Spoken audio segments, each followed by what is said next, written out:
The red notification on my phone didn't feel like a reminder. It felt like a hand around my throat. I was sitting at the edge of our tiny kitchen table, the kind that wobbled if you leaned too hard, staring at numbers that never stayed still. Rent past due. 2 utility notices. A clinic bill I'd tried to split into manageable payments that weren't manageable at all, and tucked underneath it all, the one thing that hit me where I lived. A prescription refill for Eli's inhaler. My 7-year-old didn't understand money, but he understood air. He understood the tightness in his chest when pollen got mean and spring decided to bully him. I could handle being tired. I could handle being broke. What I couldn't handle was the idea of him waking up at night, wheezing, and me having to choose between a medication and a roof. My day had already started before sunrise, like it always did. I'd put on scrubs, poured cereal into a bowl I didn't eat from, and driven to the rehab clinic on autopilot while my mind replayed the same ugly math. I worked hard. I was good at my job. I could lift a grown man safely, teach a stroke patient to take their first careful steps, and talk someone through the embarrassment of needing help. But competence didn't stop landlords, and it didn't make Eli's medication cheaper. When I got home, Grandma June was on the couch with her reading glasses sliding down her nose, pretending she hadn't been waiting for me. June never said she was tired. She just moved slower when she thought I wasn't looking. She'd raised me like a second mother, and now she was helping me raise my son, which felt unfair on a level I couldn't name. Eli curled under her arm with his blanket, half asleep, breathing a little too shallow for my comfort.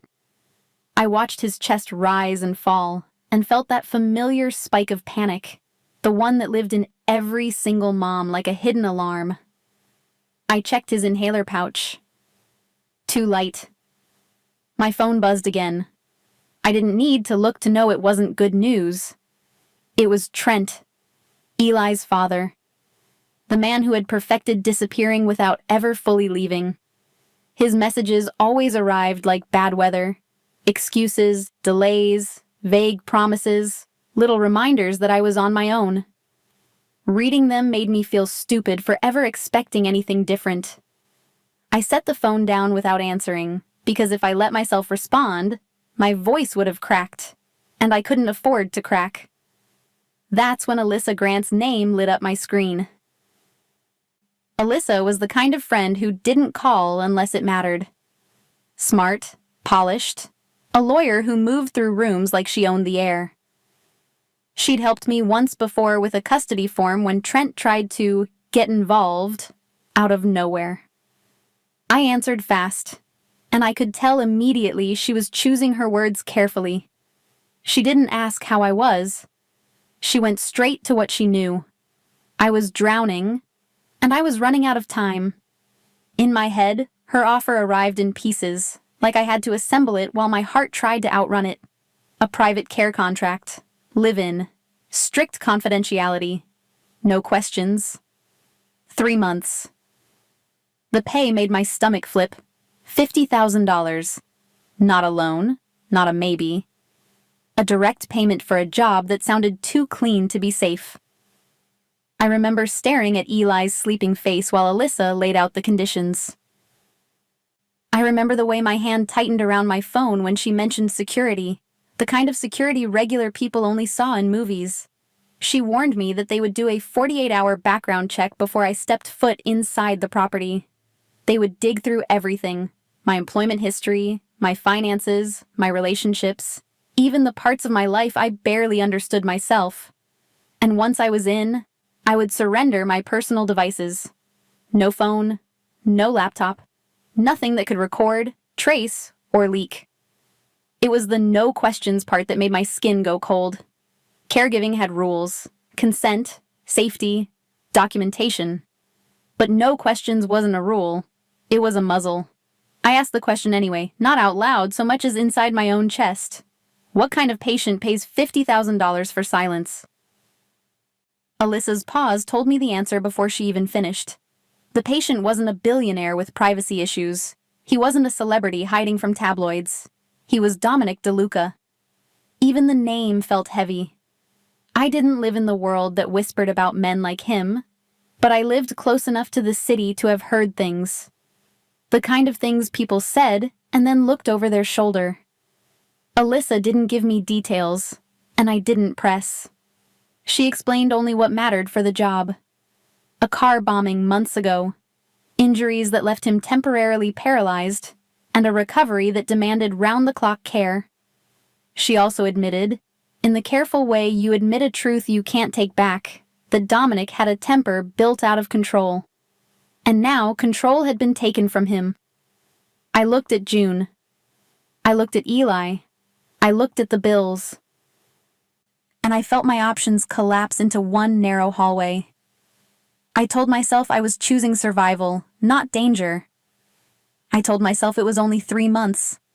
I told myself I could keep my heart out of it, keep my head down, do my work, take the money, and walk away.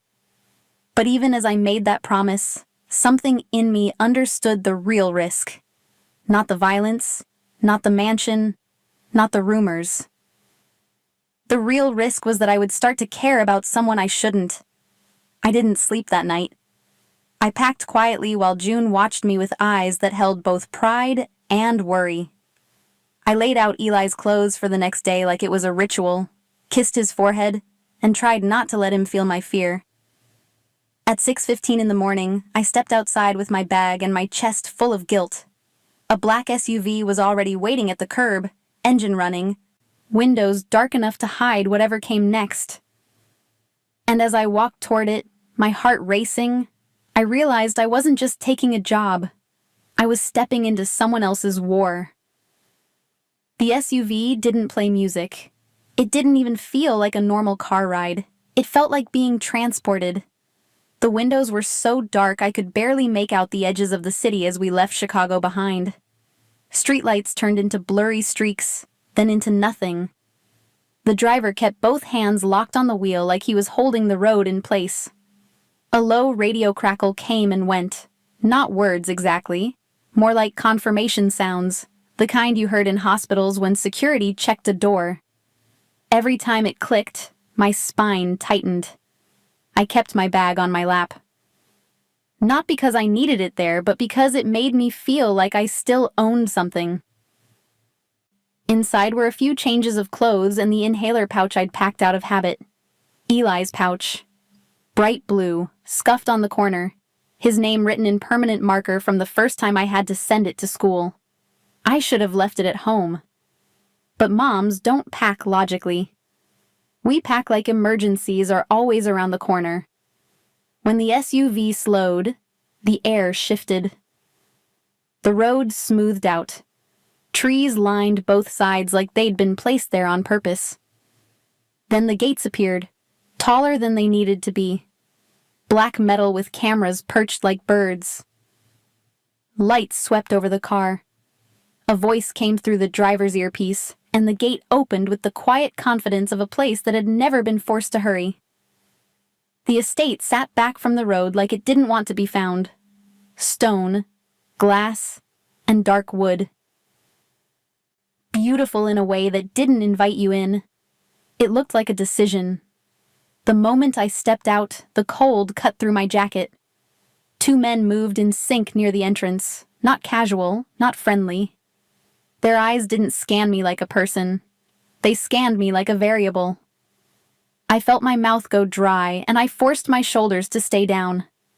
Panic would help nothing. Panic was for later, when I was alone. They guided me inside without ceremony. The foyer was massive, polished, and silent. The kind of silence that came from money and control. Even my suitcase wheels sounded too loud. I could smell something clean and expensive. Not perfume, more like stone after rain. The walls held art I recognized only because I'd seen similar pieces behind glass downtown. But here they weren't protected. They didn't need to be. People like me were the ones being protected from. A man with close-cropped gray hair and a suit that fit like armor approached. Vincent Carver. Alyssa had mentioned him, the way you mention a locked door. He didn't shake my hand. He didn't need to.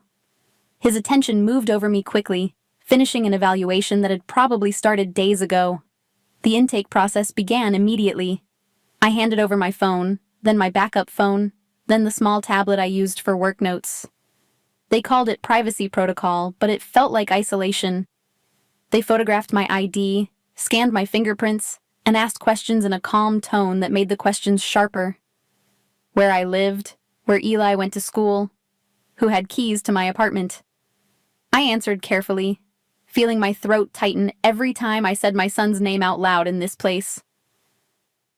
Vincent laid out the house rules in a way that made my stomach drop because he spoke like consequences were weather, not choices. Rule 1 was silence, absolute, permanent. Rule 2 was loyalty to the recovery plan and to the patient's directives, with the reminder that the patient came first inside these walls. Rule 3 was the one that didn't need details. It was the one that lived in his eyes. If I broke the first 2, there would be outcomes that wouldn't involve courtrooms. I repeated the rules in my head like a safety checklist. Silence, recovery, consequences. I'd worked in rehab long enough to know that routines kept people alive. Maybe rules did too. They brought me to a smaller room off the main corridor where a man in a white coat waited with a thick folder. Dr. Ethan Shaw looked tired in the way good doctors look tired. The way you looked when you cared too much and slept too little. He didn't waste time either. He explained Dominic DeLuca's condition in clinical language, but the story underneath was obvious. A bombing. Multiple surgeries. Nerve damage that had stolen movement from his legs. A prognosis that had started bleak and shifted into uncertain. He could improve, but no one could promise when or how much. Then Dr. Shaw added the real warning. Dominic's body wasn't the only thing injured. His identity was, too. He was a man who had built his life on control, and now he needed help with basic functions. Shame made people cruel. Fear made them worse. Dominic's anger wasn't random. It was the only way he knew how to keep the world from seeing him break. I listened, nodded, and told myself I could handle it. I'd handled patients who yelled because they were terrified, patients who hated their own weakness so much they tried to make it someone else's fault. The difference here was obvious. Most patients couldn't destroy your life with a phone call. Vincent led me upstairs. The hallway grew quieter the farther we went, like even sound knew to be careful. At the end was a double door, dark wood, heavy handles. Vincent paused, and for the first time his face showed something close to caution. Not fear. Respect for a dangerous mood. He opened the door, and the room swallowed us. The curtains were drawn. The light was thin. At first I saw only shapes, a wide bed, a chair near the window, a wheelchair positioned like a throne facing the dark glass. Then the air changed, the way it did when you walked into a room with someone who didn't need to move to take up space. Dominic sat with his back angled toward me. He didn't turn right away. He let the silence stretch until my heartbeat started feeling loud. I kept my posture professional, hands steady, voice inside my head repeating what mattered. I was here to do a job. I was here for Eli. When Dominic finally turned, his gaze hit like cold water. Not because he looked monstrous, but because he looked controlled. Sharp features, dark eyes, stillness that felt practiced. The wheelchair didn't make him smaller. It made him more focused, like everything he couldn't do had been replaced by watching. I introduced myself the way I did with every difficult patient, calm and direct, and I began outlining the routine Dr. Shaw had given me. Medications, therapy, assisted bathing. I said it like it was normal because treating it like a tragedy would have been the same as calling him weak. The first test came fast. During the transfer setup for bathing, he shifted his weight suddenly, not fully cooperating, just enough to make the moment unstable. It wasn't an accident. I felt it in the timing. I felt it in the way he watched my face, waiting for panic, waiting for pity. My hands moved before emotion could. I checked the wheelchair brakes by instinct, planted my feet, and guided his center of gravity back where it belonged. I narrated the steps in a neutral tone, like this was just another safe transfer in a rehab unit, because dignity mattered more than comfort. His muscles tightened. My arms held. We didn't fall. For a second, I could feel the surprise in the air. Subtle, but real. Like he'd expected me to flinch, and instead I had simply done my job. As I reached for a towel, his gaze dipped to my open bag near the door. The bright blue inhaler pouch sat on top. Eli's name visible like a careless confession. Dominic's eyes narrowed slightly, not with judgment, with calculation. A new piece of information dropping into place. My stomach fell. I realized what that look meant. My son wasn't just a private part of my life anymore. He was now a fact inside Dominic DeLuca's world. Later, when they showed me my assigned room, it felt too neat, too perfect, like a hotel that didn't want guests to get comfortable. I sat on the edge of the bed and tried to breathe normally. I told myself I would last. I told myself I would follow the rules and keep Eli out of this as much as possible. Somewhere down the hall, a door clicked. Footsteps passed, slow and deliberate, then faded. I lay back, staring at the ceiling, realizing this house never truly slept. And neither did danger. Tomorrow, at 8 in the morning, the routine would begin. By the third morning, the mansion had taught me its rhythm, and it wasn't a gentle one. I woke before my alarm because my body didn't trust silence anymore. The kind of silence in Dominic DeLuca's house didn't mean peace. It meant someone was watching, listening, deciding. I washed my face, tied my hair up, and built my little routine like a shield. I checked the medication tray twice.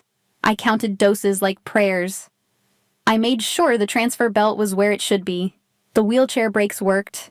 The bath bench was dry, the floors clear. At 8 in the morning, I stood outside his door, breathing in once, then stepping into his world. Dominic was always already awake. He sat near the window like a man guarding a border, shoulders tight, eyes fixed on the glass. The room never felt truly dark to him. He owned the shadows. Some mornings he acknowledged me with nothing but a slow glance. Other mornings he made it clear, without words, that he hated every part of what I represented. Dependence, routine, the loss of control he'd built his whole life around. I learned fast that his anger wasn't random. It had a target. It was aimed at the version of himself trapped in that chair. The schedule was simple on paper. Meds, breakfast, bath transfer, therapy block, rest, another therapy block, evening meds. In real life, it was a fight disguised as care. He resisted the pills like they were handcuffs. He resisted therapy like it was a humiliation ritual. He resisted my help like I was an insult with a pulse. I could feel him testing me in small ways, the same way he'd tested me on day one. He'd shift his weight during transfers, wait to see if my hands shook. He'd delay his movements until my patience thinned, then watch my face for cracks. He didn't want a caregiver. He wanted proof he still controlled the room. The first real confrontation came on a morning when the sun finally broke through the heavy clouds and made the marble floors look too bright. I set the pills and water within reach, and he made it obvious he wasn't taking anything. He didn't raise his voice. He didn't need to. The refusal sat in the air like a door slammed shut. I felt my own irritation rise, sharp and hot, because I recognized the pattern. I'd seen it in patients who were terrified of getting better because getting better meant facing reality. And I'd seen it in people who were terrified of never getting better too. I didn't argue. I didn't beg. I anchored myself in the calm voice I used at the clinic, the one that didn't pity and didn't flinch. I made it clear that the medication wasn't about obedience. It was about progress. It was about nerve inflammation, pain control, sleep, the boring building blocks that gave his body a chance to heal, and I framed it the only way I knew would reach him, as the fastest route back to power. Every skipped dose was time stolen from his recovery, and time, in his world, was survival. I watched his jaw tighten like he hated that it made sense. Then, with a sharp movement, he took the pills. Not for me, for himself. For the man he was still trying to be. Therapy was worse because it forced him to witness his own limits in real time. I guided him through simple movements that looked almost insulting if you didn't understand what nerve damage did to a body. Flex, hold, release. Lift the heel a fraction, try the knee, breathe through the tremor. The first time I supported his leg under the calf, I felt the way his muscles shook with effort, and I felt his shame flare like a warning sign. He'd been built for impact. Now he was fighting for centimeters. I kept my face neutral, even when my heart clenched. I narrated progress in my head like a private scoreboard. Today, his knee bent more than yesterday. Today, sensation returned a little faster. Today, he didn't quit after the first failure.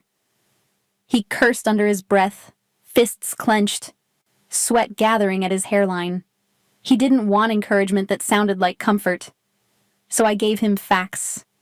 Tiny improvements, measurable wins. I treated each small movement like it mattered because it did. And I could see, under the fury, the stubborn refusal to accept defeat. That night, I was in my room writing notes for Dr. Shaw, the kind of notes that would look ordinary anywhere else. Range of motion, tolerance, mood fluctuations. In that house, even paper felt like evidence. I was halfway through a sentence when a dull thud traveled through the hallway. It wasn't loud, but it was wrong. My body moved before my mind finished processing. I was out the door, down the hall, pushing into Dominic's room with my pulse in my throat. He was on the floor beside the bed. The wheelchair lay tipped a few feet away like it had been thrown. His hands were planted, arms shaking from the effort of holding himself upright, and his face was a hard mask of humiliation. He didn't need to say anything for me to understand exactly what he wanted from me in that moment. No pity, no panic, no witnesses, so I gave him what I would want if it were me. I moved like it was routine. I set the wheelchair upright, checked the brakes, positioned it at the correct angle. I lowered myself beside him and explained the steps in a calm, professional tone, as if we were practicing a transfer, not rescuing him. I counted in my head, steady and quiet, timing the movement with his push. 1, 2, 3. My hands stabilized his waist, nothing more. His arms did the work, because that mattered to him. When he landed on the edge of the bed, breathing hard, I didn't hover. I didn't soften my face into sympathy. I simply adjusted the chair closer and made sure he was safe. Then I did something deliberate. I treated it like nothing. I straightened the sheets. I placed the water within reach. I asked, in the same tone I'd use on any normal night, if he needed anything else before resting. I gave him the dignity of pretending this wasn't a moment that would haunt him. Inside, my chest hurt with the weight of what I'd seen, but I locked it away. For him. When I turned to leave, his voice stopped me, low and rough, and for the first time it didn't carry a blade. He didn't apologize. He didn't explain. He simply offered a small gratitude, the kind that sounded painful for him to give. I nodded like it was normal, like it didn't matter, because making it a big deal would have destroyed the gift he just handed me. Back in my room, my hands were still shaking when the restricted house phone rang. Vincent's voice came through first, then Grandma June's, thin with exhaustion. She told me Eli had woken up coughing, that his breathing had tightened, that she'd used the backup inhaler and sat with him until his chest loosened. She told me he was okay now. Then she added, almost casually, that he'd asked for me in that small, sleepy voice that always cracked something open inside my ribs. I hung up and leaned against the door, staring at the carpet like it might give me an answer. I was earning $50,000 to keep someone else alive and whole, and the cruel truth was that my own child still needed me in a way money couldn't replace. My guilt and my determination tangled together until I couldn't tell which one was holding me upright. Down the hall, Dominic's room felt quiet again. But it wasn't the same quiet as before. It felt heavier, like thought instead of hostility. Like something had shifted and neither of us knew what it meant yet. And I realized I needed a plan. Not just to last 3 months. Not just to collect a paycheck. A plan to survive what was happening to my heart, because Dominic DeLuca's world was already starting to pull me closer than I could afford. Something changed after the night I found Dominic on the floor. Not a miracle, not softness, just tiny pauses where there used to be automatic venom. At 8 in the morning, he still sat by the window, shoulders locked, eyes hard. But when I set the medication tray down, he watched my hands instead of hunting my face for fear. During therapy, he still pushed too fast, still cursed when his leg trembled, but he stopped pretending it didn't matter. Once, when I reached for the transfer belt, he hesitated, then gave me his weight without forcing a test. That half-second of cooperation felt louder than any apology. By 7 at night, the house quieted into its expensive silence. Dinner arrived on a silver tray that looked like it belonged in a museum, not in a sick room. I did what I always did. Set it down, checked water, prepared to leave. But Dominic kept me there with nothing more than a look and a small tilt of his head toward the chair across from him. It wasn't warmth. It was need, disguised as control. I sat because refusing would have turned it into a battle, and I was tired of battles. For a while, we didn't fill the space with words. He ate slowly, like each bite was an argument with his own body. The dim light softened the sharp lines of his face, but not the tension in his jaw. Then, as if the quiet had finally worn him down, he let fragments slip out. Images more than a story. A road at night. A flash so bright it erased sound. The smell of burning rubber and metal. The sick, floating second afterward when he couldn't tell if he still had legs or if his mind was already leaving. He didn't describe pain like a victim. He described helplessness like an insult. Listening to him, I understood something I'd missed at first. The wheelchair wasn't just a chair. It was a billboard in his world. It announced weakness to enemies who didn't forgive it. I had seen pride before in men who refused walkers, refused canes, refused to admit age. Dominic's pride was different. It was tied to survival. If he couldn't stand, he believed he couldn't live. I didn't answer with comfort that sounded like pity. I answered the way I answered Eli when his breathing scared him. Grounded, practical, steady. I told myself, and him, that control wasn't only muscle. It was choices. It was discipline. It was showing up for the ugly parts of recovery instead of letting shame make decisions. Strength, I'd learned, was often quiet. The next day, I found the proof that quiet strength had limits. Vincent asked me to sign a logistics form for household clearance, and left a folder open on the desk beside it. I wasn't snooping.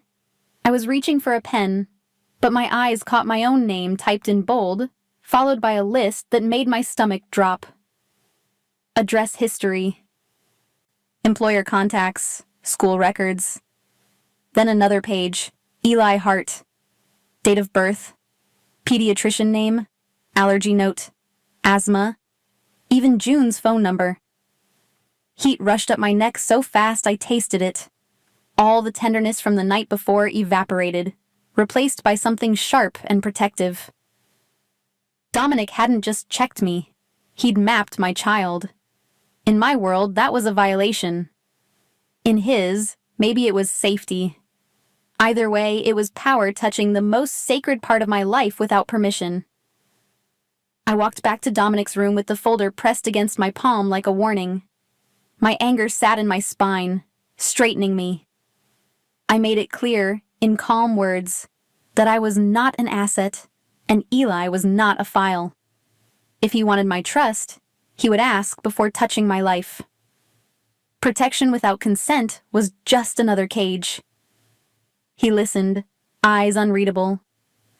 And that made me angrier, because it meant he was used to people accepting whatever he decided. The house phone buzzed before the conversation could settle. Vincent's footsteps arrived first, then his presence at the door, rigid with urgency.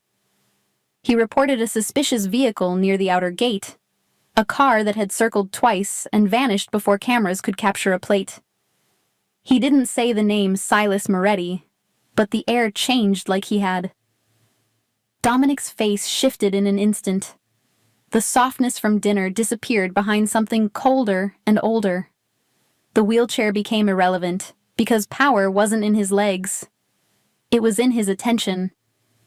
He gave Vincent quick instructions, and the mansion responded like a machine. Locks, lights, men moving with purpose. When I finally retreated to my room, my hands were shaking again. Not from fear of Dominic, but from the truth settling into my bones. My son's inhaler pouch had made Eli visible here, and that safety file had made him traceable. Outside my window, wind began to push against the glass, and the trees hissed like warnings. Somewhere in the corridor, footsteps passed again, slow, deliberate, reminding me the mansion never slept. Not even when my eyes tried. I sat on the edge of the bed and made myself a promise. I would do my job. I would keep my heart in check. And until I understood this war, I would keep distance. Because caring about Dominic DeLuca might be the most dangerous thing I could do. Dominic surprised me the next morning, and I hated that the surprise felt like hope. By late morning, he was standing longer. Not gracefully, not effortlessly, but long enough that I could see the old Dominic trying to claw his way back into his own body. He gripped the cane with that same stubborn grip he used on everything, like the world owed him nothing, and he refused to beg. His right leg still trembled when he shifted weight, but he didn't collapse. He adjusted. He recalculated. He kept going. I kept my face professional and my heart behind a locked door. After the file I'd seen, after Eli's name on paper in someone else's hands, I told myself distance was the only safe option. I did my job. I kept my voice calm. I focused on technique, check the brakes, clear the floor, count the steps in my head. I treated every movement like it was math, because math didn't get attached. Math didn't fall in love with the wrong man. Math didn't endanger a child. But even math couldn't ignore progress. By mid-afternoon, Dominic managed a few careful steps between the parallel bars set up in the rehab room. They were small steps, almost insulting compared to the man he used to be, but they were real. Sweat darkened his hair at the temples, and his jaw stayed clenched like he was swallowing pain and pride at the same time. I watched his shoulders rise and fall and reminded myself that people could be brave and still be dangerous. At dinner, I delivered his tray and planned to leave the moment I checked the water and the meds schedule. That was my new rule. Do not linger. Do not soften. Do not confuse routine with intimacy. But Dominic held me there with silence that felt intentional. He didn't need to say anything. The chair across from him might as well have been a command. I sat because refusing would have been another fight. And I was tired of fighting in a house that already knew how to win. The air felt heavier than usual. Outside, the sky had turned the color of bruises. Wind pushed against the windows like it wanted inside. The trees on the property bent and whispered, and every so often the mansion creaked, Not from age, but from pressure. Even the lights seemed to flicker with indecision. Then the storm arrived for real. Thunder rolled low and long, vibrating through the floorboards. Lightning flashed in thin white cuts across the dark. The power blinked once, came back, blinked again, then dropped. For a second, the mansion became a cavern. I heard Eli's inhaler pouch in my bag shift as I stood up too fast, and that tiny sound made my chest tighten. My mind jumped to my apartment, to my neighborhood, to June sitting by the lamp and Eli's breathing in the dark. Emergency lights snapped on a moment later, dim and yellow, just bright enough to turn hallways into tunnels. Somewhere downstairs, I heard the low hum of a generator catching, like the house had lungs of its own. Footsteps moved with purpose. Doors opened and closed. Radios crackled with clipped confirmations. The fortress had practiced for this. Candles appeared within minutes, placed on surfaces like someone was decorating for a ritual. The shadows in Dominic's room softened, then sharpened again with every flicker. The storm made the windows rattle. Rain began hitting the glass so hard it sounded like handfuls of gravel thrown from the sky. In that isolated light, Dominic looked different. Not less intimidating, just more human. The wheelchair, the cane, the scars I pretended not to notice, all of it sat in the same frame as candlelight and storm noise, and something inside me felt exposed. Like the darkness outside had stripped away the convenient distractions. Dominic's attention stayed on me longer than it should have. He didn't ask for comfort the way normal people asked. He simply let the quiet stretch until it became a kind of confession. I could tell he was thinking about what I'd said earlier, about consent, about cages disguised as protection. I could also tell he didn't know how to apologize without losing authority. What came out instead was honesty, rough around the edges. He let me see, in fragments, the part of him that didn't sleep. The part that remembered the bombing in snapshots, the sudden flash, the world folding. The moment he realized he was trapped inside his own body. He didn't speak like a man searching for sympathy. He spoke like a man trying to understand what it meant to survive something that stole his identity. He made it clear he'd done things in his life that would make a decent person step back. And he admitted, in the way someone admits a truth they hate, that being known was terrifying because it meant someone could choose to hate him and leave. My instinct was to step away, to reassert distance like a shield. But the storm had turned the mansion into an island, and my heart into a live wire. I admitted, silently at first, then with a steadier breath, that I wasn't afraid of his past in the abstract. I was afraid of the way my feelings were growing roots in a place that wasn't built for softness.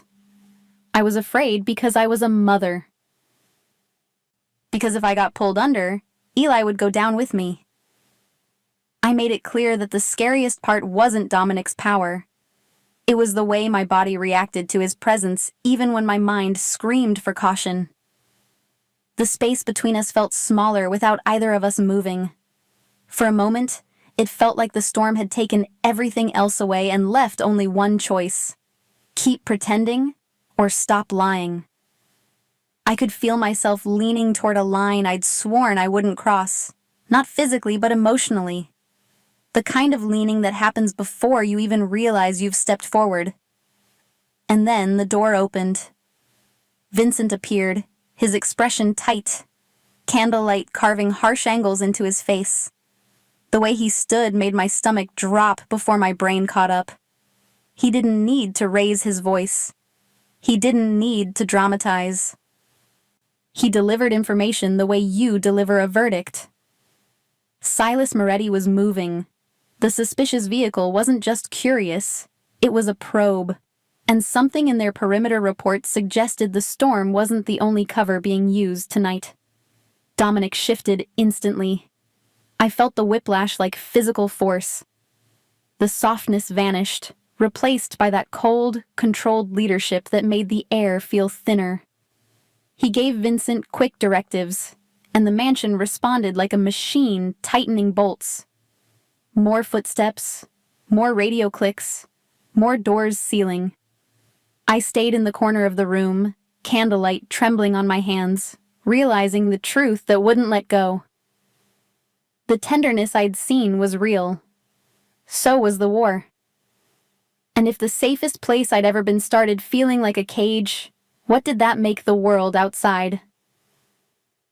I went back to my room with the storm still hammering the windows, and I couldn't stop thinking about Eli, about June's tired voice, about the file with my son's name on it. I couldn't keep distance from danger when danger was already inside the gates, because the mansion wasn't a fortress for nothing. It was a fortress because something was coming. And somehow, without meaning to, I'd ended up standing right in the center of it. The next morning, my body went into emergency mode before my mind even understood why. The house phone rang with that clipped, controlled tone that made every call feel monitored. Vincent's voice came first, brief and procedural. Then June's voice slipped through like a crack in a wall. She sounded steady on purpose, but I could hear the strain in the spaces between her words. She told me Eli had been waking up scared, asking if I was coming back, rubbing his eyes raw from lack of sleep. She told me his breathing had tightened again around midnight, enough that she'd sat upright with him on the couch, counting his breaths the way I taught her, waiting for the inhaler to do its job. I gripped the receiver so hard my knuckles hurt. The mother part of me wanted to run. The logical part of me knew I couldn't. Not from this house. Not with the gate cameras and the quiet radios and the new perimeter checks after the storm. June mentioned he'd miss school, not because he was too sick, but because he was too anxious to leave her side. She said it like it was a small problem. It wasn't. It was a warning flare. When I hung up, my throat felt tight, the same way it did right before Eli's asthma attacks. I told myself to breathe, to focus, to do what I came here to do. At 8 in the morning, I stepped into Dominic's room with the medication tray, but my eyes kept flicking to the inhaler pouch in my bag as if it were a compass pointing home. I tried to stay professional through rehab. I counted his steps between the bars. I corrected posture.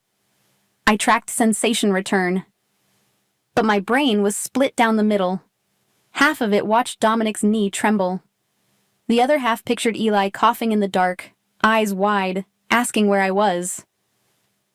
Guilt has a sound, and for me it sounded like my son saying my name in a whisper. By 2 in the afternoon, I couldn't hold it in anymore. I asked Vincent for a short leave, or at least a safer communication routine, something predictable so June wouldn't have to decide alone when to call and when to wait. Vincent didn't refuse with cruelty. He refused with reality. The threat level was rising. The estate was on heightened watch. Vehicles had been spotted near the perimeter again. Leaving and returning wasn't a trip. It was a risk. And risks were tracked in this world like currency. I took that information to Dominic because whether I liked it or not, everything here flowed through him. I didn't beg. I didn't plead. I laid out the facts the way I would in a care plan.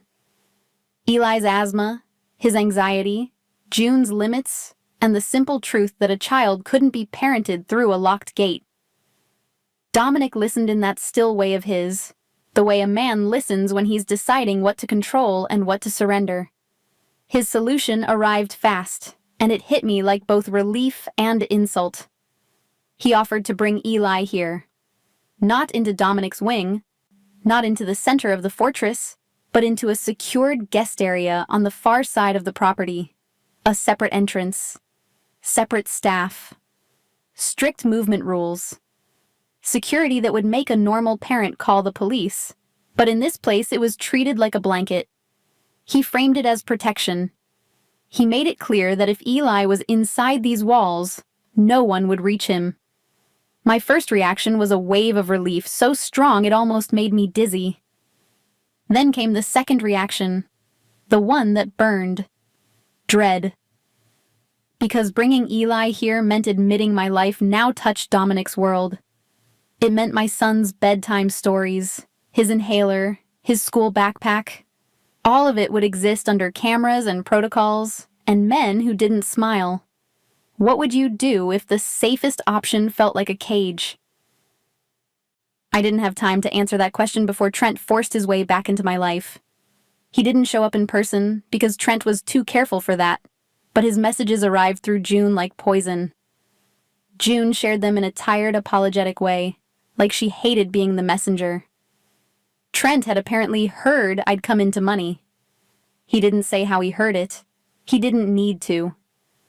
He threatened custody chaos the way some people threaten to call the cops, casual, entitled, and confident that the threat alone would make me fold. He talked about Eli like a bargaining chip. He implied he could make court messy. He implied he could make me look unstable for leaving Eli with June while I worked. The humiliation hit first, then the rage, then the fear, because fear always followed when someone aimed at my child. I didn't respond directly. Not because I was scared of Trent, but because I knew that feeding him attention was exactly what he wanted. Still, the thought of him dragging my son through legal mud made my stomach twist. I was already fighting for air and safety. I couldn't fight Trent, too. That was when I saw the true shape of Dominic's power, and it scared me more than the threats. Alyssa Grant appeared on the estate's internal line like she'd been waiting, calm and efficient. I didn't hear her speak to Dominic directly, but I saw the aftermath in the way paperwork moved. A custody agreement copy, payment records, missed support. A timeline of Trent's broken promises, assembled like evidence in a case file. It wasn't violence. It was leverage, clean and quiet, the kind that didn't leave bruises but left consequences. Within hours, the pressure from Trent stopped. Not because he'd grown a conscience, but because something had made continuing too costly. He backed off in the way cowards backed off when they realized the other side had receipts and sharper lawyers. June's next call carried a different kind of exhaustion, the kind that comes after you've been holding your breath and finally let it out. I should have felt only relief. Instead, I felt whiplash. Dominic had solved my problem like it was nothing, like my life was a folder he could close. Part of me wanted to thank him. Another part wanted to scream, because the same power that shielded me could also rearrange me. Protection and control wore the same clothes in this house. Sometimes I couldn't tell them apart. That night, close to 10, Vincent handed me a small envelope with my name on it. Inside was an appointment confirmation with a specialist I recognized from the top pediatric network in Chicago. Eli's asthma consult, scheduled, transportation arranged, security route planned. Even the time was chosen with military precision, early enough to avoid traffic and late enough to avoid the worst of morning crowds. No one had asked me if that time worked for Eli's school. No one had asked me if I wanted security sitting within sight of my child while a doctor listened to his lungs. The system had simply moved, and my motherhood had been carried along with it. I stood there with the paper in my hands, heart pounding, realizing the new truth. My son wasn't just visible now, he was integrated. I went back to my room and sat on the edge of the bed, staring at Eli's inhaler pouch like it was the only normal thing left. I could feel the pull inside me, toward safety, toward Dominic, toward the seductive ease of letting someone powerful handle everything. But I knew what I had to decide before Eli ever stepped through those gates. If I stayed, it had to be because I chose it. Not because I was trapped. Not because I was managed. Because I was a mother first. And no one, not even Dominic DeLuca, got to own that. Eli arrived just after 9 in the morning, and the mansion immediately stopped feeling like a set piece from someone else's life, and started feeling like a threat I had invited into my child's. The black SUV rolled through the gate with the same quiet authority that had swallowed me days earlier. This time, it carried a booster seat in the back and a small backpack with a faded dinosaur keychain. Vincent met us at the side entrance. Not smiling, not unkind, just precise. He walked us through a guest corridor that looked like a hotel hallway, pretending it wasn't guarded. Cameras in the corners. Doors that clicked too softly. Men posted at distances that felt casual until you realized their hands never drifted far from their belts. Eli stayed close to my leg, fingers pinching the hem of my shirt the way he did in crowded grocery stores. He tried to act brave, which broke my heart more than any tears would have. I kept my voice light and my face calm, but inside I was scanning everything like a mother animal. Exits, corners, shadows. I kept checking the inhaler pouch in my bag like it was a lucky charm. The secure guest wing was comfortable in the same way the rest of the estate was comfortable. Expensive, spotless, and designed to make you forget you were being managed. There were toys that looked brand new, placed too neatly to have ever been loved. Eli reached for a stuffed dog anyway, because kids didn't care about symbolism. They cared about softness. I tried to make it normal. I made him a snack. I found cartoons on the television. I told him we were safe. And I hated myself for needing a fortress to say that sentence. I didn't plan for him to see Dominic that first day. I didn't want their worlds touching, but the mansion didn't care about my plans.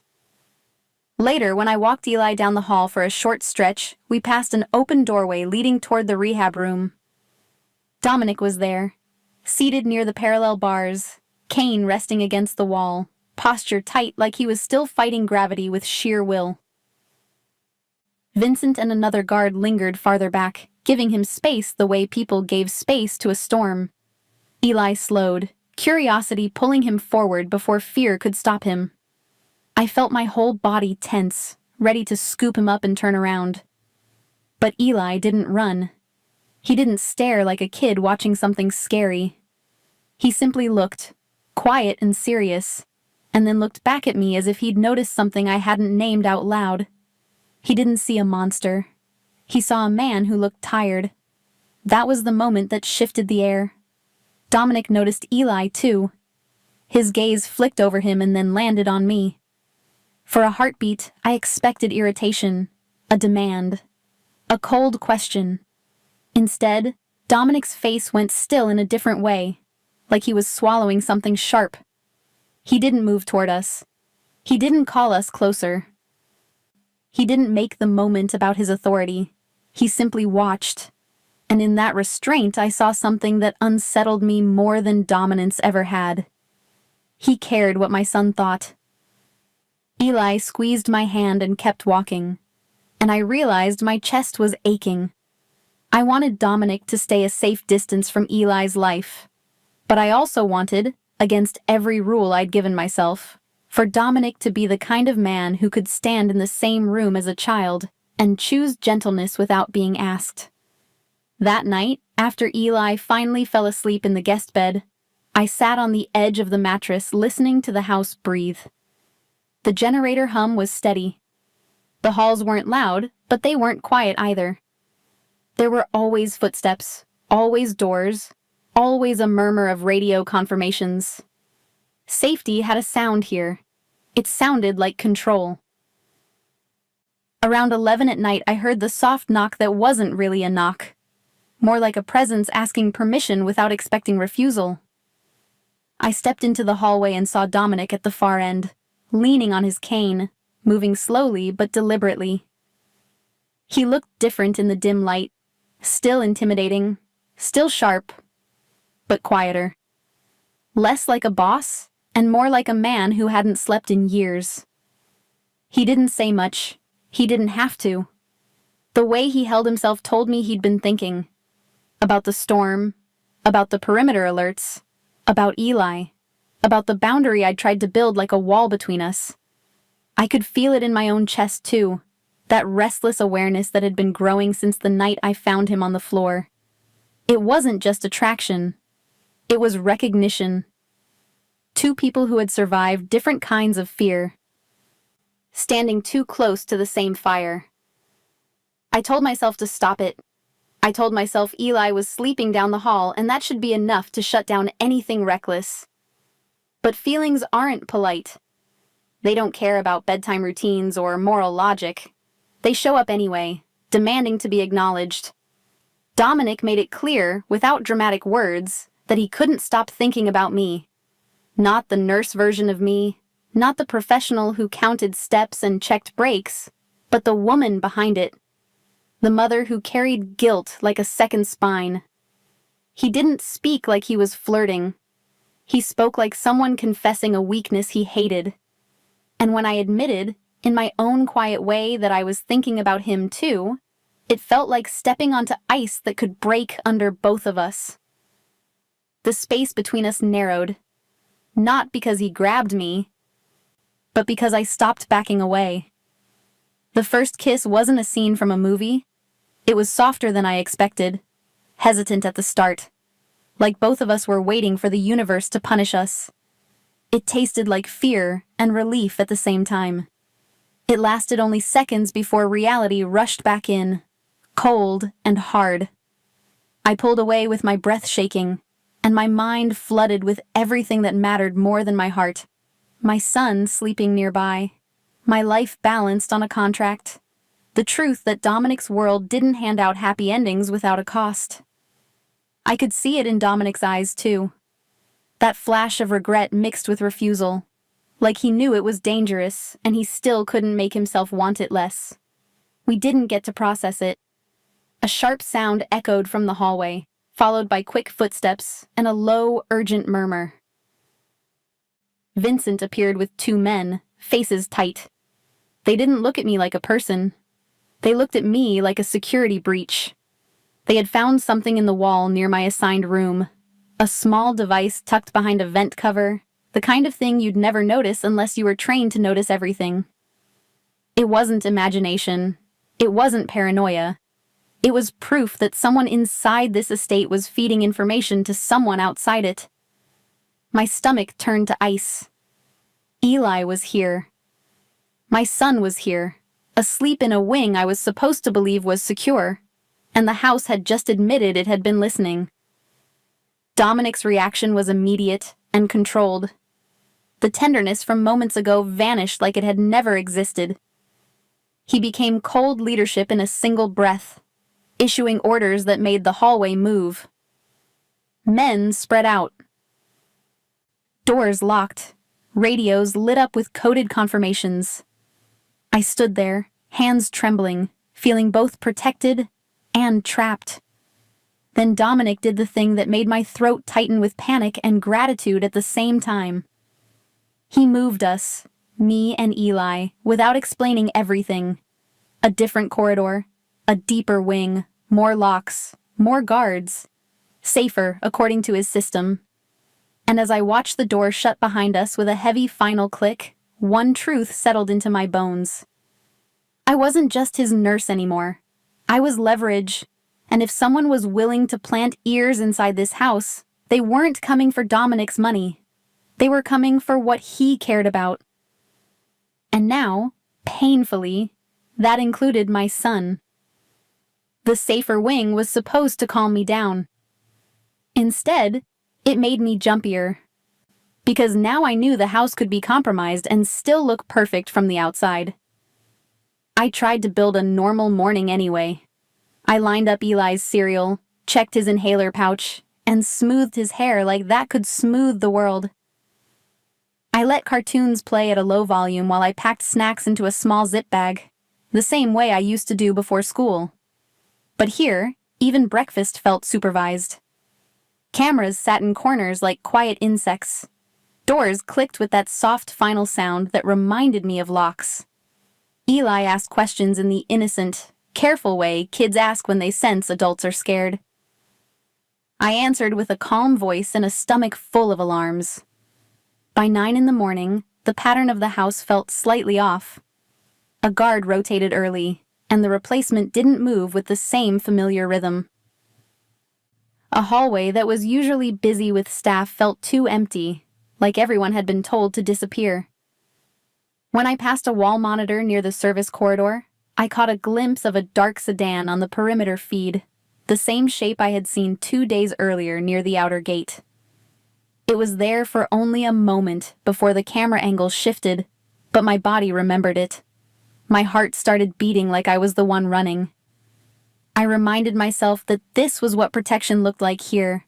Strict schedules, controlled movement, multiple layers between us and whatever waited outside. The appointment Dominic had arranged with the asthma specialist was proof of that. It was supposed to be a good thing. A top doctor, a controlled route, a convoy. Everything planned down to the minute. In any other life, I would have cried with gratitude. In this life, the planning felt like a warning. If safety needed this much effort, danger must be close. The drive started like a routine drill. Eli sat in the back seat, booster clipped, backpack on his lap. I sat beside him because I couldn't stand the idea of distance, even a few feet of it, when my son's lungs were the reason I was here. A second vehicle followed behind us, and another moved ahead like a silent scout.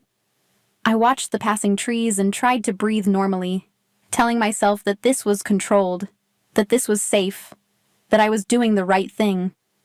Then the world tilted in a way I couldn't explain fast enough. It began with a small delay that didn't belong.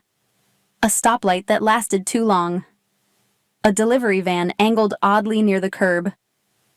Nothing dramatic, nothing cinematic. Just the kind of wrong that mothers feel before they can name it. Our driver adjusted the route, and the car turned earlier than I expected.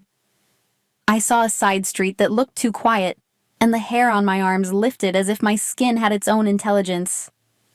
A door opened somewhere nearby. Footsteps moved quickly, then slowed, like someone trying to look casual while moving with purpose. My eyes snapped to the window. A man stepped into view with a hood pulled low and hands that stayed close to his body. He didn't look at the driver. He didn't look at me. His attention went straight to the back seat. Straight to Eli. Time didn't slow down. It shattered. My body moved without permission. I leaned over Eli, wrapping myself around him like a seatbelt made of panic. I felt his small body stiffen under my arms. I heard his breath catch. I saw the stranger's hand reach toward the door handle, and my blood went ice cold. In that instant, there was no mansion, no contract, no Dominic, no money. There was only the animal truth. Someone was trying to take my child. The next seconds were noise and motion. One of the security men moved fast, faster than my eyes could track, and the man outside was suddenly pushed back hard enough to stumble. Another security presence appeared on the other side of the street like it had been hiding in the air. The driver hit the locks, and I heard the sharp click that sounded like survival. The van's door slid wider, and a second figure shifted inside it. But before anything could fully form, the convoy reacted as one unit. The lead vehicle jerked forward, blocking angles. The trailing vehicle swung in, closing space. Then our car surged out of the trap, tires spitting gravel, leaving the scene behind like a bad dream that had almost become permanent. Eli started shaking against my chest. I kept my arms around him, not because I thought someone could still reach through the glass, but because my body needed to confirm he was still mine. Still here. Still breathing. I murmured soothing sounds the way I did during asthma flares, slow and steady, trying to regulate both of us. My hands were trembling so badly I couldn't tell if I was comforting him or just holding myself together. They didn't take us to the clinic. They took us back. The estate swallowed us in a rush of gates and checkpoints, and the safer wing turned into a lockdown wing in less than a minute. Eli was brought inside quickly. I followed, barefoot in my own mind, unable to catch up with what had almost happened. My anger arrived next, hot and violent in a way I didn't recognize in myself. I hadn't chosen this for my son. I had chosen danger for me. I had stepped into the war. Eli had been dragged into it. In a secured room, while Eli sat curled on the couch with the stuffed dog he'd picked earlier, I finally understood the message hidden inside the attempt. This wasn't random. This wasn't a scare tactic. This was strategy. Someone out there had looked at Dominic DeLuca and decided the easiest way to hurt him was through the one thing he couldn't control with threats or money. Us. The betrayal hit almost immediately after the fear. Vincent moved in and out with that cold efficiency of a man trained to handle chaos, and I caught fragments of information as if they were shrapnel. The van had been rented under a chain of shell paperwork that led back to a corporate account. A corporate account tied to a legal office. Not Dominic's, not Vincent's, Alyssa's circle. One of the names mentioned was familiar in a way that made my stomach turn, like I'd seen it on Alyssa's business card or heard it when she once talked about family connections she didn't like admitting. My mind raced through every phone call, every pause, every careful word Alyssa had chosen when she offered me this job. Had she rescued me? Or delivered me? Had she known this could happen? Or had someone used her the way they were trying to use me? I didn't have answers. I only had the sick feeling of being a pawn who had just learned the game was bigger than she imagined. When Dominic finally appeared, the air changed again. He didn't come in as the wounded man I'd helped stand between parallel bars. He came in as the boss the mansion had been built around. His face was controlled, eyes dark, posture tight like a blade held steady. He looked at Eli once, long enough for something fierce and protective to flash behind his mask. Then he looked away as if tenderness was a liability. I realized, with a cold clarity that made me dizzy, what would come next. Dominic would want this ended. Not managed, not delayed, ended. And the rules of his world weren't the rules I lived by. But my son had almost been taken in broad daylight, and that changed what morality felt like. It stopped being philosophy and started being air. The mansion began shifting around us. Doors closing, men arriving, radios humming, the estate tightening into war posture. I stood with Eli's small hand in mine, watching Dominic retreat into strategy. And I understood the terrifying truth that pushed me toward the edge of everything. They didn't come for me. They came for my son. By midnight, the mansion didn't feel like a home or even a prison anymore. It felt like a command center pretending it wasn't. Boots crossed stone floors that had been silent for days. Doors that were usually decorative stayed shut, guarded, and the ones that opened did so with purpose. Lights came on in rooms I hadn't even known existed. Rooms that had always been dark, like the house was hiding its own spine. Low voices moved through hallways like wind, and radios murmured in clipped bursts that sounded almost calm, which somehow made it worse. Eli stayed glued to me in the safer wing. His small fingers wrapped around mine with a grip that said he didn't believe any adult promise right now. He tried to be brave, but his eyes kept snapping to shadows. And every time someone walked past our door, his shoulders lifted like he was bracing for impact.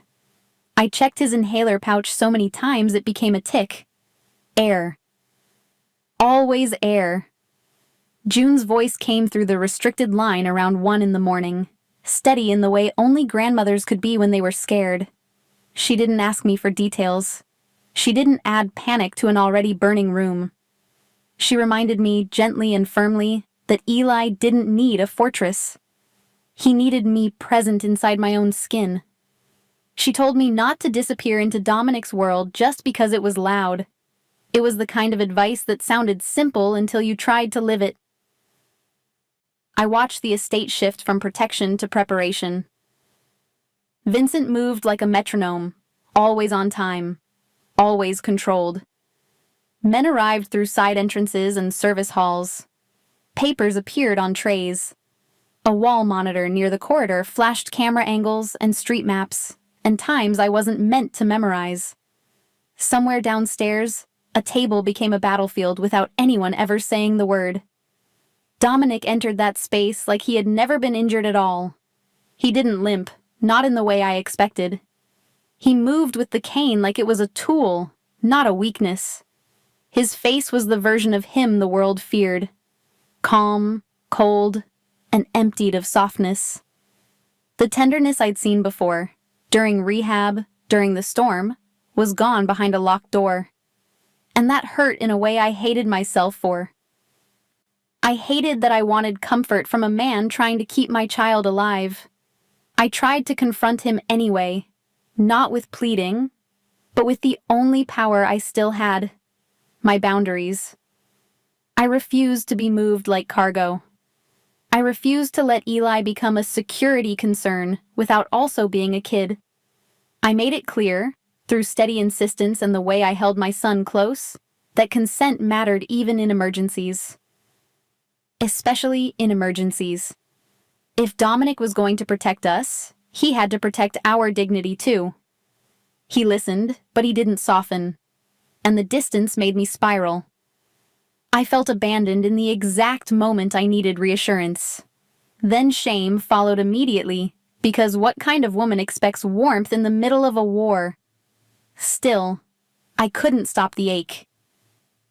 I couldn't stop thinking about that earlier kiss, and how it now felt like a mistake we didn't have time to regret. The twist came not in a confession, but in paperwork. I caught glimpses of what Dominic was doing as men carried folders in and out, and Vincent pinned documents to a board.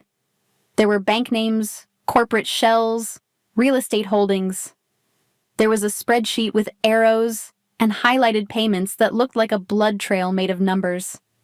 There were legal filings drafted fast and clean, the kind that didn't sound emotional, but could ruin a man's life.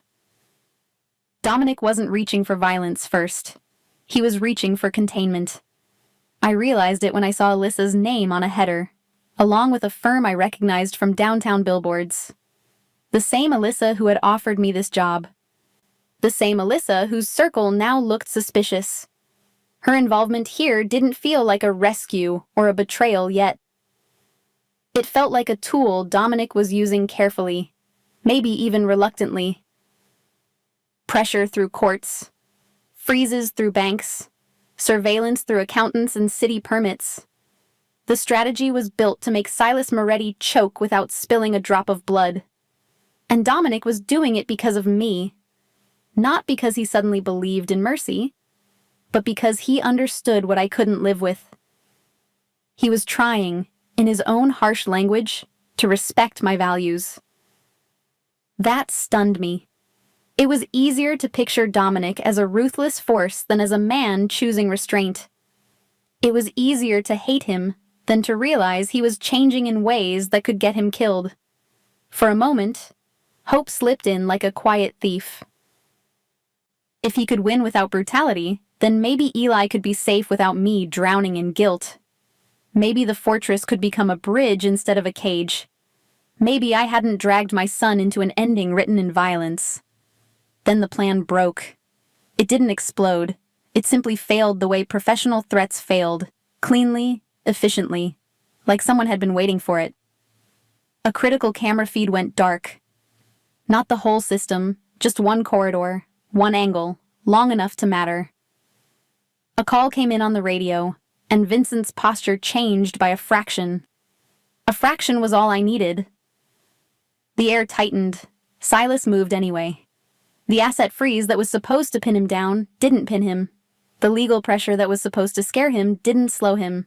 Someone had warned him early, and the warning could only have come from inside a circle that felt too close for comfort. An inside leak. The words didn't have to be spoken. I could see them in Vincent's eyes. Dominic's restraint didn't vanish, but it hardened. He made new decisions fast, and they didn't look like court filings anymore. Men checked equipment. Routes were redrawn. A map on the table changed with a marker that moved like a knife. Dominic's jaw tightened, and I knew he was choosing between the world I wanted and the world he came from. He didn't look at me when he left. Not fully. He glanced once toward the safer wing, toward the door behind which Eli slept, and something raw flickered in his eyes. Fear, fury, devotion, all tangled together. Then the boss mask snapped back into place, because masks were what kept him alive. At 2 a.m, the convoy rolled out. Black vehicles glided down the private drive like shadows with engines. The gate opened without hesitation, then closed behind them with a finality that made my stomach drop. I stood at the window, arms wrapped around myself, listening to the sound fade until the estate was left with only the hum of generators and the distant storm residue in the trees. I wasn't praying for a mafia boss. I was praying for a man who had tried to choose restraint in a world that punished it. Back in the safer wing, Eli stirred in his sleep and reached for me without opening his eyes. I climbed into the bed beside him, pressed my palm to his back, and felt his small breaths rise and fall. I held on to that rhythm like it was the only truth left, because the next hours could change everything. And if Dominic came back broken, I would be the one who had to put him together, whether my heart was ready or not. The hours after the convoy left felt longer than any shift I'd ever worked. At 3 a.m, the mansion was too quiet, like it was holding its breath on purpose. The generator hum stayed steady, but everything else went still. No footsteps, no doors. Even the radios seemed to whisper less, as if silence itself was part of the strategy. I lay beside Eli in the safer wing bed, my palm flat on his back, counting his breaths the way I did during asthma nights. Inhale, exhale, inhale, exhale. My brain kept trying to build worst-case images, and I kept trying to tear them down before they reached my face. Every few minutes I glanced at the inhaler pouch like it could protect us. The truth was, nothing in that room could. Not the locks, not the guards outside the door, not the expensive calm of the walls. The only thing that felt real was the weight of my son's small body and the fact that Dominic was out there somewhere, moving through a world that didn't forgive hesitation. Around 4, a soft update reached us indirectly. Vincent's tight, controlled presence outside the wing. A brief murmur through the line meant to reassure, without promising. It wasn't enough information to settle me. It was just enough to keep me awake. I imagined Dominic's cane striking pavement. Imagined him refusing to look weak in front of men trained to smell weakness like blood. I hated that I knew his habits now. I hated that I cared. June called through the restricted line just before 5. Her voice stayed steady, but I could tell she'd been praying in her own way too. She reminded me to keep Eli calm if he woke, to keep my breathing slow so his would follow. She didn't mention Dominic. She didn't have to. When she told me she believed I would bring my boy through this, I felt my throat tighten because grandmothers didn't hand out faith lightly. They gave it when they knew you were about to break. Just before sunrise, the estate changed. It started with movement. Low, fast, coordinated. A door opened somewhere far down the corridor. Shoes crossed stone. A radio crackled with more urgency than it had all night. I sat up so quickly I startled Eli, and I immediately smoothed his hair, murmuring comfort until his eyes closed again. Then I heard engines. The convoy rolled in like a returning storm, dark vehicles sliding through the gate with a precision that felt practiced. The mansion woke up in layers, lights in hallways, footsteps doubling, the quiet rush of people doing their jobs without panic. I stepped into the corridor and saw Vincent's face for the first time in hours. He didn't smile, but he looked less tense, which was the closest thing to relief this house offered. Dominic came through a side entrance, and for 1 second I couldn't breathe. He was alive. He was upright, but his cuff was torn, and dark stains streaked the fabric like he'd brushed against something sharp and didn't bother stopping. There were bruises swelling along his cheekbone, and a cut near his hairline that looked fresh enough to sting. Nothing graphic, nothing dramatic, just the unmistakable evidence that the night had been close. My panic lasted exactly 1 heartbeat. Then my caregiver instincts snapped into place like a switch. I guided him into the nearest room prepared for medical care, hands steady even though my insides were shaking. Gloves, disinfectant, gauze. The basic tools I'd used 1,000 times. I checked his pupils with the small light, watched his eyes track, counted his breaths while I pretended it was routine. I asked him to follow simple movements, watched for the subtle signs of concussion, the kind that could hide behind stubborn pride. He tried to wave it off with that familiar control, but I didn't let him. Not gently, not harshly, just firmly, the way I spoke to patients who hated being vulnerable. As I cleaned the cut, my mind kept replaying the sound of the convoy leaving at 2 a.m, the gate closing, the darkness swallowing the cars. I realized how close I'd come to waking up to a different world, one where Dominic didn't return and the mansion's protection turned into a cage forever. The idea made my hands tremble, so I focused harder. Pressure, clean, bandage, secure. When I finished the essentials, I forced the emotional part of me to do its job too. I made my boundaries clear, not as a threat, but as a line drawn for my son. Eli's safety was not negotiable. Consent was not optional. I would not be moved like cargo, and Eli would not be treated like leverage to be hidden away without explanation. I could accept protection. I could not accept ownership disguised as protection. If Dominic wanted me here beyond the contract, it would have to be because I chose it every day with my eyes open. Dominic listened with a kind of exhausted stillness that made him look more human than the bruises did. The mask he wore for the world slipped just enough for me to see what was underneath. Fear. Not fear of dying. Fear of losing. He admitted, in rough fragments, that losing power had never scared him as much as the thought of losing me and Eli. He didn't know how to love without control because control had been his language for so long. He didn't defend it as good. He framed it as instinct, a habit carved into him by a violent world. And he made it clear he was trying to learn a new way, even if it didn't come naturally. Then he offered something I didn't expect, not because it was expensive, but because it sounded like a plan built around my autonomy. He laid out a future that didn't require me to shrink. A legitimate rehab clinic, funded in my name, near June's neighborhood where people waited months for appointments and didn't have money for consistent care. A childcare corner built into the clinic so moms like me didn't have to choose between work and watching their children breathe. Support for licensing, staffing, and equipment that didn't feel like charity because it was structured like an investment in a community. Security that protected without trapping. Layers outside, not chains inside. The offer hit me in 2 places at once. Relief, because it meant Eli could be safe and I could still chase the life I wanted. Fear, because accepting anything from Dominic meant tying my future to a man whose past could come knocking again. I didn't give him a romantic promise. I gave him conditions. I could stay in his orbit if I stayed as myself. A mother. A professional. A woman with choices. If he could respect that, then maybe what we felt wasn't a trap. Maybe it was a partnership we built on purpose. Outside the room, the mansion kept moving. Quietly, watchfully.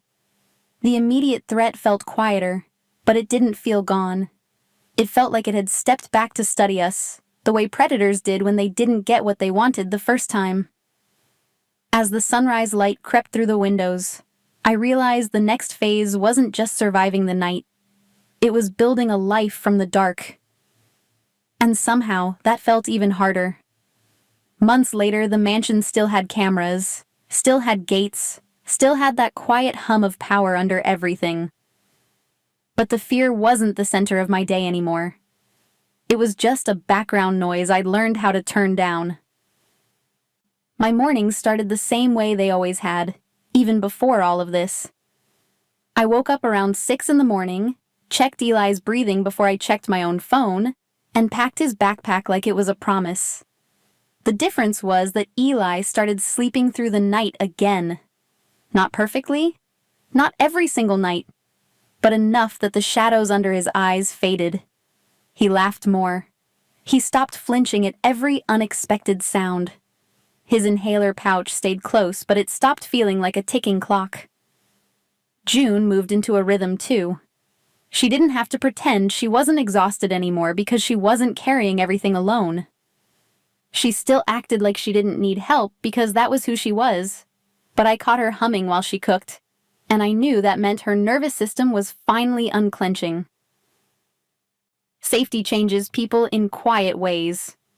You don't notice it all at once. You notice it when someone starts singing again. Dominic didn't become a different man overnight. He didn't turn into a saint. He didn't suddenly forget the world he came from. What changed was smaller and harder. He started practicing restraint like it was a skill, not a weakness. I watched him pause before giving orders. I watched him ask for my input instead of deciding for me. I watched him accept no without turning it into punishment.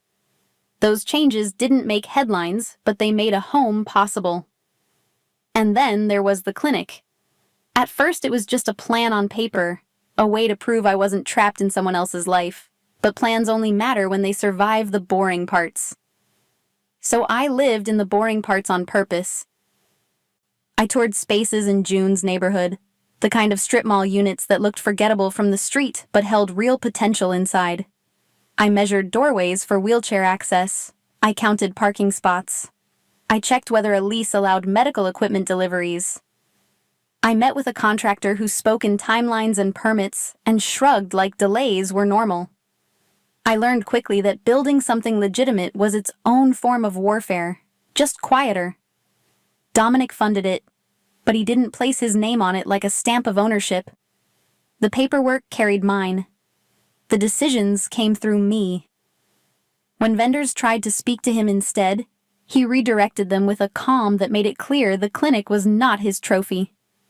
It was my work, my responsibility, my identity. By the time the first rehab tables arrived, the space smelled like fresh paint and sawdust and possibility, boxes of resistance bands and balance boards stacked against the wall.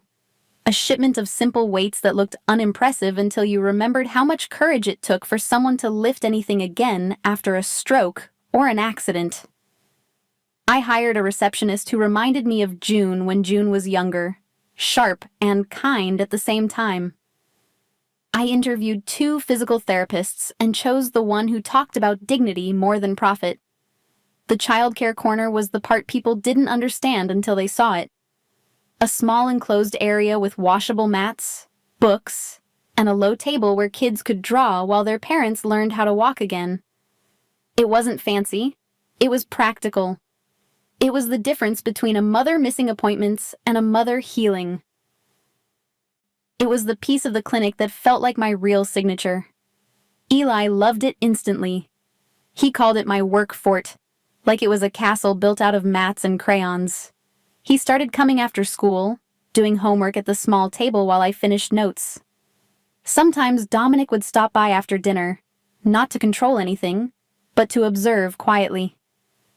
He didn't hover. He didn't dominate the room. He watched Eli focus on spelling words like they were puzzles, and something in his face softened the way it used to soften only in rare moments. I didn't let myself forget the darkness that brought us here. I didn't romanticize it. I remembered the van door sliding open. I remembered the hand reaching for my child. I remembered the way the mansion turned into a war room overnight. That memory lived in me like a scar, healed, but sensitive in cold weather. The closure came in an envelope, not a dramatic confrontation.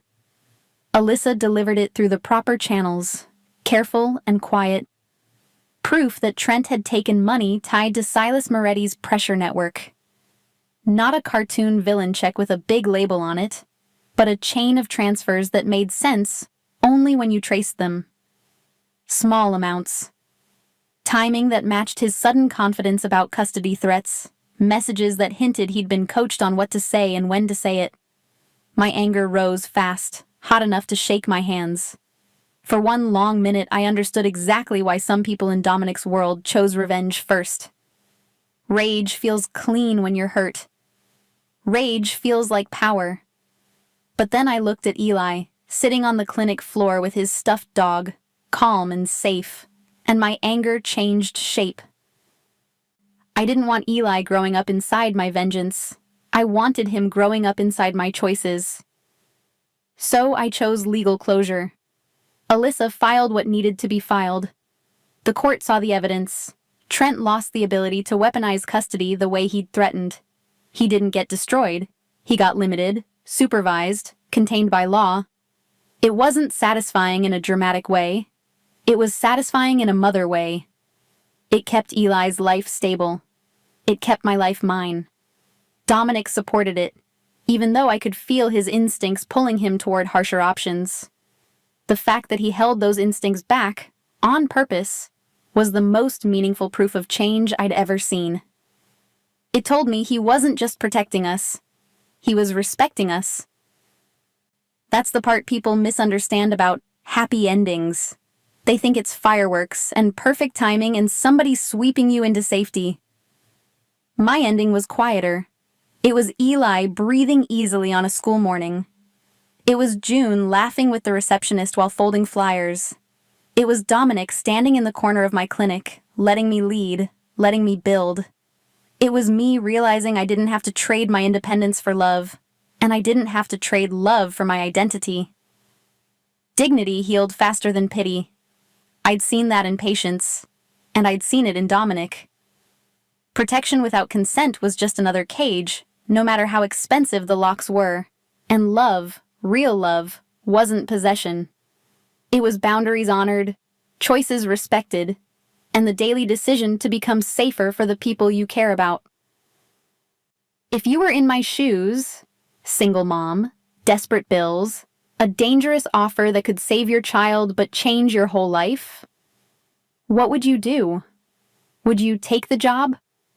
Would you run? Would you trust anyone with that much power?